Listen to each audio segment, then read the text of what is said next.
I'm not complaining, okay? I don't own these characters, and I understand why it was a no. In Pursuit of Flight, it was actually supposed to be that she goes back to the moment of the explosion, and it's a time paradox where she's witnessing her own origin story, right? So her origin story in the comics is the machine blows up, and she's there, she's being held hostage, and Marvel, who is the man who used to be Captain Marvel, he picks up her body and is trying to take her out of the cave when the machine explodes. And the power of the explosion transfers his DNA into hers, and then she's superpowered. Right. So what I wanted to do was I had Carol time travel. So she's in the scene where she's getting her powers, but she's there with Helen Cobb, who's another pilot hero of hers.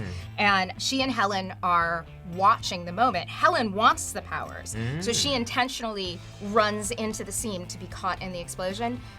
I wanted Marvel to grab Helen, which would leave Carol needing to go in and rescue her younger self, so that when the machine exploded, it would transfer Carol's powers from Carol to Carol, so that she would become the source of her own power. So it was a intentionally feminist reboot. And you see the broad strokes of that storyline in Captain Marvel.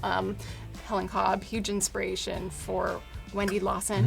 Our update of Walter Lawson, who was the male Captain Marvel.